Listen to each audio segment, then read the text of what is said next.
After wandering the seas for more than 5 years, Hubbard finally came ashore here in the sleepy retirement town of Clearwater, Florida.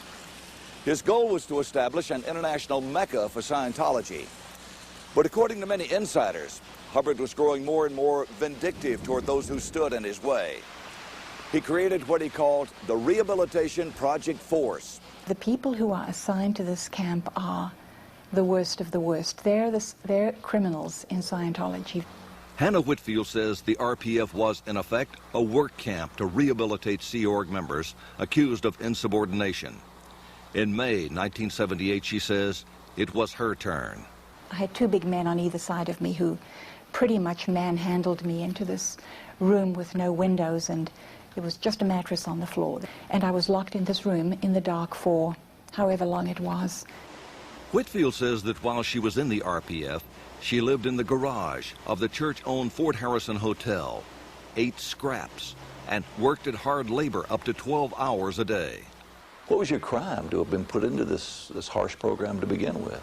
My crime was, in a Scientology sense, a very serious one. I was accused of having negative thoughts about Mr. Hubbard. The Rehabilitation Project Force is a part within the Sea organization where people who have been goofing up, they can go rehabilitate themselves. But some former members we talked to describe their experience as physically and psychologically punishing, and anything but voluntary. I was certainly completely at their mercy. Dennis Ehrlich claims that for one 10-day period, he was actually put under lock and key in the boiler room of the Fort Harrison Hotel. In the middle of one of the rooms was a chicken wire enclosure with a door that had a lock on it, and I was placed in there, and the lock was put on the door. At the time, Vaughn and Stacy Young were high-level public relations officials in the church. At 4 in the morning, one night, Vaughn and I were asleep, and there was a knock on the door, and 2 security guards were there, and they took me away into the prison camp. Stacy Young says she was assigned to the RPF for disobeying an order to interrogate a fellow staff member. For part of the time, Young says she was in a room on the 7th floor of the Los Angeles church. Her husband admits he stood by and did nothing to try to get her out. You're being challenged that, what are you? Are you disloyal?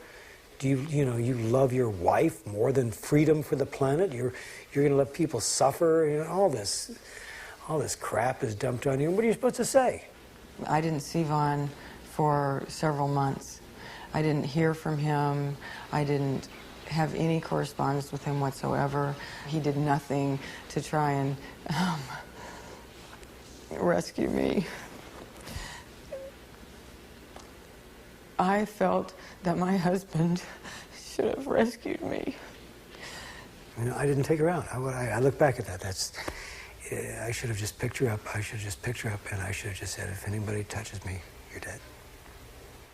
Even after Stacy's release from the RPF, the Youngs remained loyal. But in 1988, Vaughn Young says, the church turned on him too, and he began his own 13-month stint in the RPF. You go through interrogations, hour after hour, day after day, week after week, month after month, breaking you down, breaking you down, breaking you down. A year after Vaughn's release from the RPF, the Youngs say they had had enough. They threw some clothes in the back of their car and fled. Hubbard's policy was, as long as you're with us, we'll leave you alone.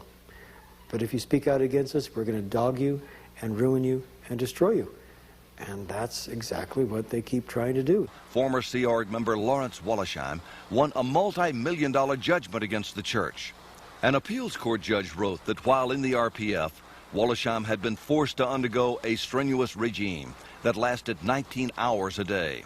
When he tried to escape the RPF, the judge wrote, several Scientology members seized Wollersheim and held him captive. They censor the phone calls.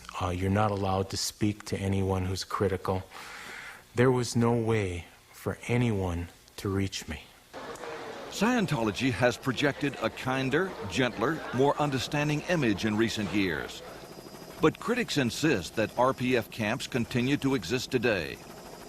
Sworn affidavits point to one at this site, a multi-acre spread near Palm Springs, which the church calls the Castile Canyon School.